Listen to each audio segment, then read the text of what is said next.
Salve a tutti, sono Almaro e benvenuti in un nuovo video. Oggi siamo qui per fare un'audio intervista a Manehim, famoso per essere stato il primo batterista dei Mayhem e per essere anche il batterista degli Order. Prima di iniziare lo ringrazio per la sua disponibilità, per aver accettato di essere nostro ospite. Vi lascio l'intervista e vi auguro buona visione. Why you started to do music and what you started to do with metal music? Talk me about the beginning of your career and of course your first project before Mayhem. It's a long time ago, but I started music the same way that everyone else does. You know, we have an interest in music and it starts early. It's difficult to find exactly when and what, but somehow you, as a musician and music lover, music does something to you. So that's where it all starts. Beginning to play in bands, I guess that's why, well, my interest was more into music than others, I guess, and that goes for all musicians. The eager to try to make your own, and that's what drove me into music, to learn to play instruments and to start to create your own. And then, of course, I was at school with necrobutchers. So we were not in kindergarten, but in what do you call it? Preschool? No, whatever. We were at school together, and one thing led to another. We shared the same interest, and at some point we started the first band. And the first band was together with some friends. Basically, it was his friends, but I also knew of them, and that's where it started. After a few years, Jörn and I decided to start Mayhem together with Øystein, and that's how it started all. So the first band wasn't, well, it was interesting to start to play band, but it wasn't, the others weren't that serious about it as me and Jörn was. And what about the recording of Death Crush and the impact that Death Crush have on black metal scene at the beginning? What do you think about this? At the time of Death Crush recording, there weren't that much of a black metal scene. It was more, what you could call it, it's more a culture that was distributed around the world, exchanging ideas, fan signs, recordings on tape that were shared. There was, of course, a lot of people in Norway and Sweden, Northern Europe that came to Norway. At the time, when I say many, it's not in the thousands. It's you know, one of, well, a few that also decided to come in person. It wasn't like it was a black metal scene. It was more that we had our project, and the project was something that in some way we're connected to other cultural developments like ultra metal in Colombia, stuff like that. So we also had contact with you know, other bands in Italy as well, where you're from, like Bulldozer and, you know, the guys like that. So I wouldn't call it a scene. I would call it more of a distributed or a connected set of different developments around the world. And we were a part of that. What about your relationship with Øystein, with Euronymous, and your memories about him, and what do you think about his death? Well, he was my best friend, so yeah, let's just leave it at that. It was not something that I expected, and of course I regret his too early departure.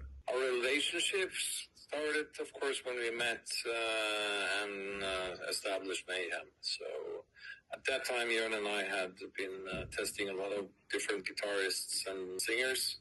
We were, you know, trying to set up a band again.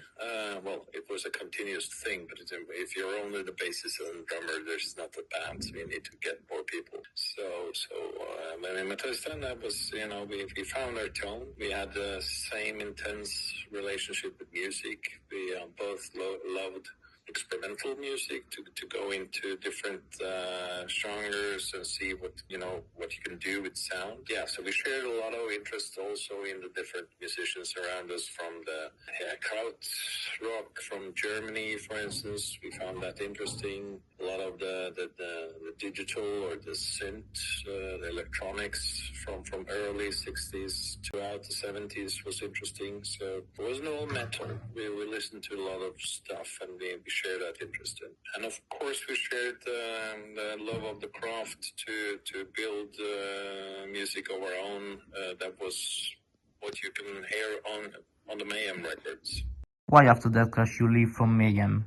You know, in hindsight, you can always go around and establish some sort of linear development, and all things that happens kind of makes sense, like in a novel. But that's not how life is.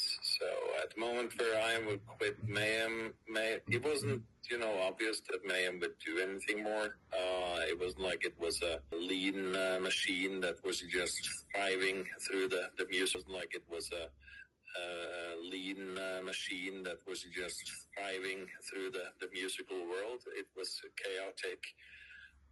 We had done, a lot of stuff together for many years, and at some point you change the perspective of what you want to do with life. And at that point, it was the right thing for me to leave the band. I think it was the best for Mayhem, and it was the best for me. And I went on with my other projects in life, kind of a dark period in my life as well. So I had enough to struggle with if I not all also would have to be in a band. So that's it. But we still kept our friendship, and even though I remember that most days Dan was very angry at me at the time I left, because that's understandable. He feared that this would be, break the band's future. So often in history, when change happens, something new emerge, and it turns out well. So that's the complicated short version of it.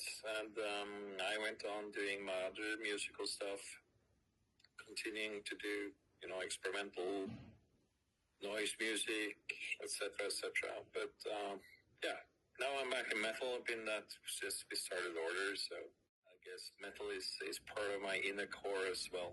Talk about your work with Order and your project for this year. Well, the project started with Anders Alton doing his approached both me and Billy and asked if we liked the idea of going together with him and René from Cadaver, and to see if we can make some music that's in between the two genres. We've known each other for years, of course. So at the time, it felt, at the time while I left Mayhem, and then this is another. At the time, it felt convenient. It was the right time to do it. So we decided to give it a shot, and it felt like coming home. We just sat down and we started jamming, and it felt really good. So since then, René unfortunately is no longer with us. So we had some troublesome start, but we got Hugh Manx on board, and he's an excellent bassist and contributes really, really well in everything. So I think that Order has found a sound that works. The first Trick album, the Lex Amentiaa, was the first major release, and I think is a solid record, but it's just one step in the direction of what the band could, achieve. And we did some touring, but because of circumstances, we weren't able to do much. So we went into making a new album again, and that was The Gospel. And if you listen to the two albums, they're kind of different, but still the same. So it's progressing in a more extreme direction, I think, more in the direction that I really love. So it's a good development in my opinion. And we did some touring there as well. It works well. I like having it on the level that Order is, that we play, at smaller venues, but I really love it. And so the ambition last year was to finish our third album. But again, circumstances, it was, difficult to make it happen. So it's being delayed. But that's the ambition for 2025, to finish that album. We managed to release a single, 2 songs, digitally last year.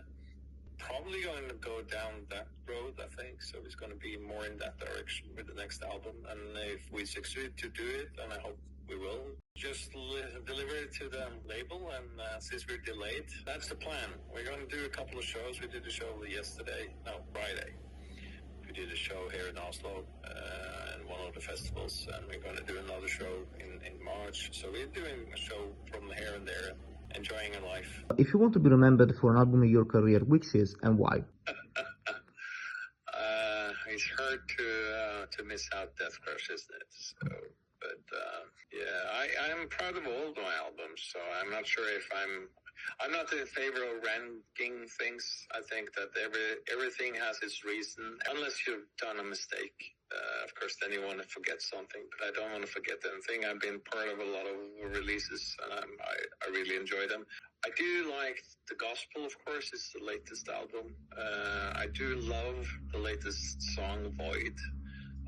But that's how it is with us musicians. You usually try to talk about the latest stuff you've done because it's close to where you've been working creatively. Usually it takes some time before people around you, fans, appreciate it in the same way, because they are anchored in older stuff that they have feelings towards. But if it's going to be something I should be remembered for, I guess it's what I've been remembered for at the moment, and that must be Pure Fucking Armageddon and Death Crush.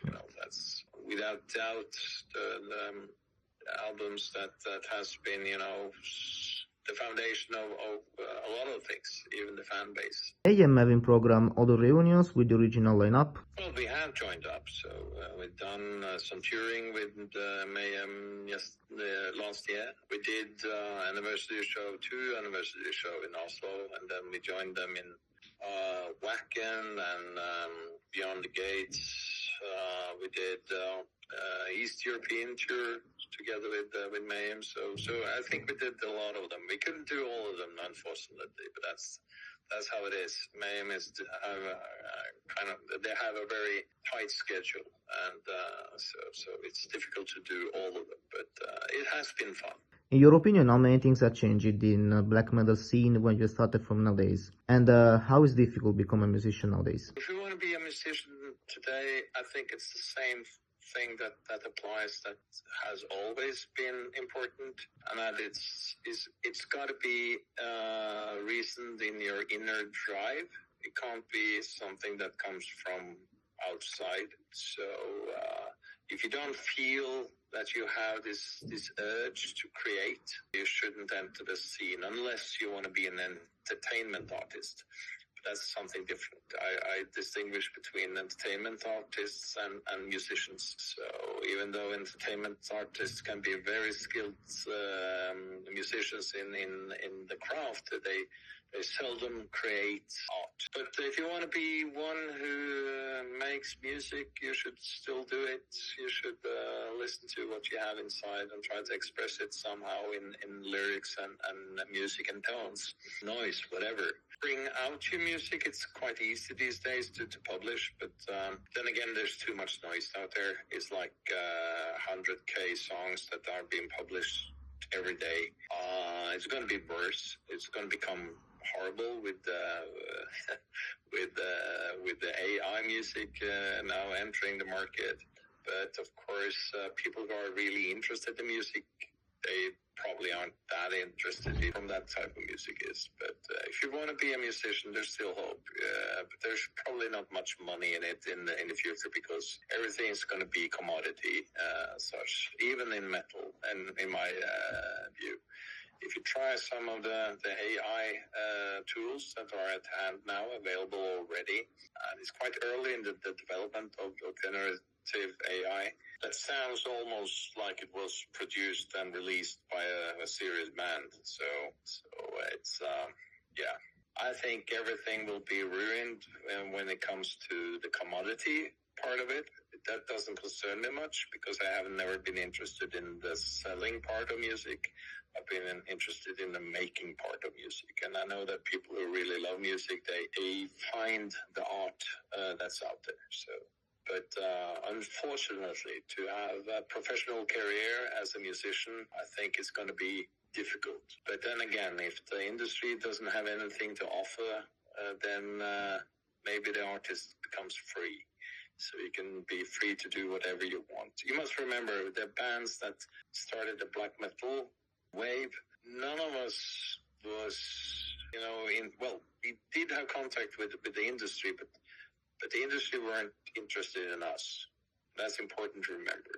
The big industry. They're looking for something they understand and they want to sell. Be free and make the music you like, and try to do live shows and enjoy it. Don't expect to be living of it, unfortunately. Okay, thank you. Thank you for your time. Thank you for staying here today. Thank you and good luck for your project. Thank you. Bye. Have a nice day. You too. Bye.